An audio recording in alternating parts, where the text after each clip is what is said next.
Hello and welcome to the Cavern of Terror.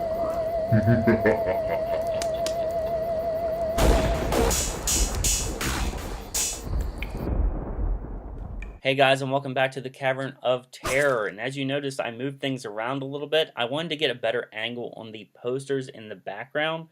You haven't been able to see I Know What You Did Last Summer for a while, and I really like that poster, so I wanted it to be showcased.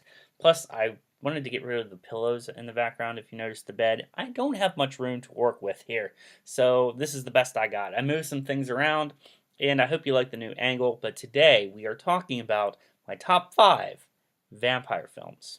Before we get into the official number 5 spot, I have an honorable mention, and that movie is Underworld Evolution. If this is your first video for me and you're not familiar with my channel, I have reviewed all 5 of the Underworld movies. I have a review playlist called Underworld Retrospective, where I went through and watched and reviewed Underworld through Underworld Blood Wars. As you'll find out if you do decide to go and watch those videos, I'm a big fan of the Underworld series. I really like the first one, really like the second one, third one, I really love. The fourth one's not the strongest in the franchise, but I do like it. I do enjoy that one.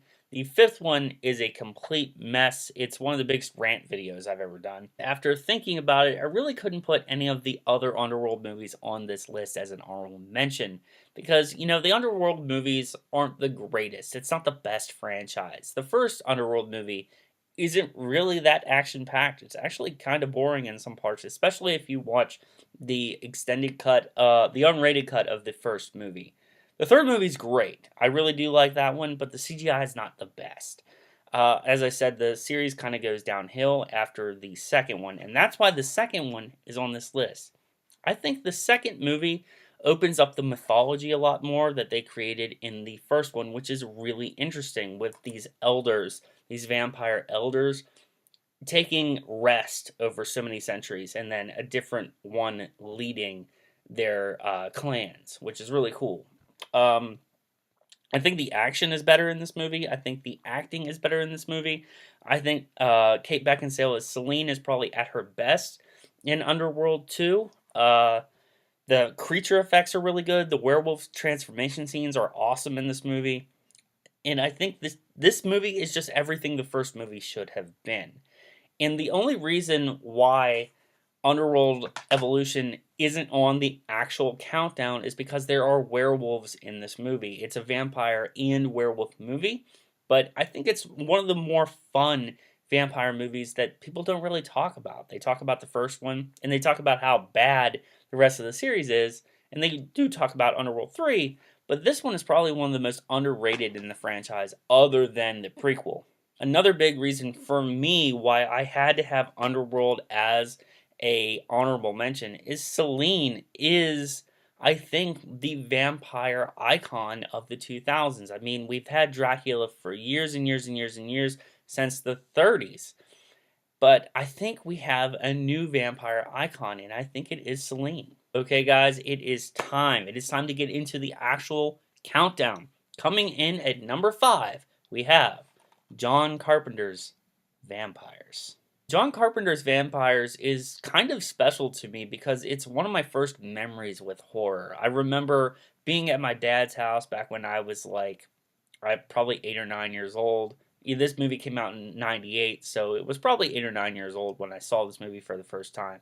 And I just remember being mesmerized by Valak, the vampire, the lead vampire in this. I thought he was a badass. Even when I was a kid, I was like, this guy is super interesting. I can't wait to watch this movie again. This movie has been ingrained in my memory ever since. So the other night, I decided, what the hell, let's watch John Carpenter's Vampires. I popped it in the Blu-ray player, and I loved it once again. How would I describe James Woods as the main character in John Carpenter's Vampires? Well, I would go with the Terminator meets Freddy Krueger's personality without being, you know, this psychotic evil person, but he's just funny. He's got all this wit, his lines are hilarious, and he's a badass at the same time. John Carpenter's score in this film, I believe, is also extremely underrated because, if you didn't know, John Carpenter loves westerns, and he always wanted to direct one but never really had a chance. And I think he had his closest opportunity in John Carpenter's or in Vampires. I can't keep calling this John Carpenter's Vampires. There's a lot of spaghetti western vibes with this score, and it feels a lot like a western. Not a lot of makeup effects go into the vampires. It means we have some slight vein work in their eyes and their teeth, obviously, but that doesn't mean they're not scary. I think the presence of Valak is horrifying in this movie, and these are pretty scary vampires. The story is simple and to the point, flows very naturally from beginning to end, and I think this is one of John Carpenter's most underrated movies, Vampires. Up next is a movie that might not be on a lot of people's lists, and this came out in 2009, I think, and I think it went under the radar because nobody talks about this movie. It's directed by the Spierig brothers, and that is Daybreakers. Daybreakers came out at a time where vampires really needed to go back to being fucking brutal. Now, I know we did have another movie that came out the year before Daybreakers that was very brutal, but it wasn't very successful other than the diehards that went to go see it. It had a sequel, and the sequel wasn't that great, but we will get to that very soon. Daybreakers for me was a take on vampires that was more scientific. We got to see what happens to vampires when they don't feed on blood, which is really, really interesting. There are some really tense sequences in Daybreakers, especially the kitchen scene with Ethan Hawke and his brother. That is terrifying. This has amazing performances. Willem Dafoe steals the show in this movie. Ethan Hawke gives a very subtle performance, but he is an awesome main lead. And Sam Neill is a great bad guy. Sam Neill is probably one of my most underrated character actors out there. I love it when he plays a villain, and he plays a very layered villain in this movie. The vampire effects are very cool in Daybreakers. The way that it looks is very stylized, very similar to Underworld, actually. And what they do with the mythology of a vampire, or what they can do with vampires, they push the boundaries in Daybreakers, and that's why it's on this list. So if you look behind me, you would guess that a certain movie was on this list, but not in the position that it's in. Lost Boys is on the list. It is number 3. It is one of my favorite vampire movies. If you like your vampire movies dripping with 80s nostalgia, The Lost Boys is definitely your choice. I mean, it even has the Coreys in it, Corey Haim and Corey Feldman, and has one of probably the most badass vampires of all time, and that is Kiefer Sutherland as David. David is such a cool villain. I think this is Kiefer Sutherland at his most charismatic in a character role, and a lot of people don't know that his hair is actually a wig. But the thing that puts Lost Boys in such a high spot is the characters. I think the characters are so well fleshed out throughout this movie that you really care about every single person. If you like your vampires to look scary, they're also here. The makeup work on the way that the vampires look when they go into their transformation, which is really cool because they look, human, but then they also have a vampiric state, which is also pretty cool. And there is some blood, but not a lot. This isn't your bloody, like, really brutal vampire movie like Daybreakers. This is a more character-based movie, and you get invested in the characters. And that's why I like The Lost Boys. Going from a movie that is a bona fide classic to a movie that I think is going to become a classic, or is already becoming a classic. It has a cult following. It is a badass movie, and this is the movie that came out the year before Daybreakers. That is 30 Days of Night. 30 Days of Night was another one of those movies like Daybreakers that was coming out around the time of Twilight. Twilight was everywhere. Vampires were no longer bloody and badass like we had with Blade. Blade series kind of, dwindled and went away. And we didn't really have anything other than Twilight taking over the world. And this movie came out and blew me away. We have Josh Hartnett, who unfortunately doesn't act as much anymore as a lot of people would like him to, but he's such a likable actor, and he's really good in this role as the sheriff. And then we have Melissa George as his ex-wife or wife. They are separating at this point. She's also very good. This has a lot of character actors in it that just nail their performances. But one of the things, two of the things that make me love the 30 Days of Night film is the atmosphere. You feel cold when you watch this. This is based up in Alaska when they have their month's worth of darkness, and you can really feel it in the atmosphere. You can see the breath of the actors. You feel cold when you watch this. You have good performances and a very well shot film, but I think the biggest takeaway from 30 Days of Night is the vampires. You get a more tribal vampire in 30 Days of Night. You get this like really animalistic, like super savage vampire that just comes in and he's not going to romance you. He's going to bite your fucking jugular out. I think that these are some of the most badass vampires, even over Daybreakers. That's why it is so high on this list.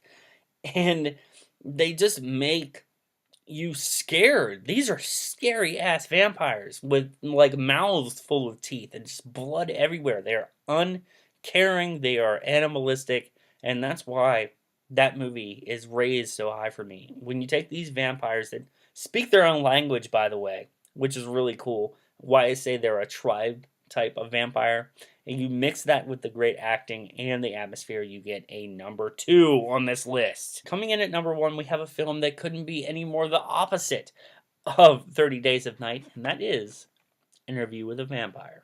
Interview with a Vampire is one of the first vampire movies I ever saw, and guys, it's one of the best. If you watched my Swamp Thing video, guys, you'll know that I love things set in Louisiana, and Interview with a Vampire is. Actually, it's set in New Orleans. I love the architecture. I love the city. I love the atmosphere that you can get from a film set in New Orleans with the music and Mardi Gras and all that. I think that is awesome. Interview with a Vampire is more of your traditional vampire film. It's not very brutal. It's more of a romantic take on vampires, and it follows Louis and Lestat and their little daughter throughout the decades. It's really a character piece and a very good one. I mean, we get a very, very good performance, a child performance from Kirsten Dunst. We get a really underrated performance from Brad Pitt and an extremely underrated performance from Tom Cruise. I think he should have been nominated for an Oscar for this performance because I think he gives his all to play Lestat. And unfortunately, he's not in the Lestat movie that is not that good. You get many sides of Tom Cruise's ability to perform that makes him more than just the action guy. He is downright terrifying in some scenes, especially the one where he's playing the piano underneath the sheet. I think that is terrifying. I've seen this movie more times than I can count, and if you want a very enthralling, really traditional vampire movie that you can just sink your teeth into, Interview with a Vampire is definitely that film. So there you have it, guys. That has been my top 5 vampire movies. You can call it a top 6 if you include Underworld Evolution. What is your top 5 vampire films? Let me know down in the comments down below. But I have a challenge for you. Yes, there is a challenge that comes with this video. If you have a YouTube channel or Instagram or anything like that, I want you guys to do your own top 5 vampire movies. That includes all my friends here on YouTube. If you're watching this video and you have a YouTube channel, I want you to put out your top 5 vampire films. But there is a catch. Your top 5 has to include one vampire movie that wasn't on this list. Let's talk about those unsung vampire movies that not many people have probably heard of. So if you have a YouTube, an Instagram, a LetterBoxd account, I challenge you guys to do your own top 5 vampire films. Then tag me in it. Let me know that you did the video. I want to know about it. So if you take the challenge, good luck. If you like this video, guys, make sure you give it a big thumbs up. And if you're new to the Cavern of Terror and this is your first video from me and you like my content, make sure you hit that subscribe button. Right there. Right there. Hit that subscribe button. I also wanted to let you know, now that we're up close and personal here, if you don't hit that notification bell, you won't get notified about all my future content, and I'm going to cry. I guess that new content includes my review of Final Destination 4. If you want to get yourself a badass Cavern of Terror t-shirt, make sure you check out the Spreadshirt store in the description box down below. Yes, I finally said that right. It took me like 5 times. But they are designed by the man Woody Bowen himself. He has become the horror tuber t-shirt designer. He's done work for Cody Leach, Drum Dums, Brian Lomax. I don't know if he's worked with CP yet. CP, has he worked with you yet? But he worked with me on some really cool designs, and you can check him out at my Spreadshirt store, Cavern of Terror. You can also check me out on social media. All this stuff is in the motherfucking description box down below. Check it out. But most importantly, guys, I'm Zach. This has been the new Cavern of Terror setup. If you like it, let me know down in the comments down below. Stay metal, my friends.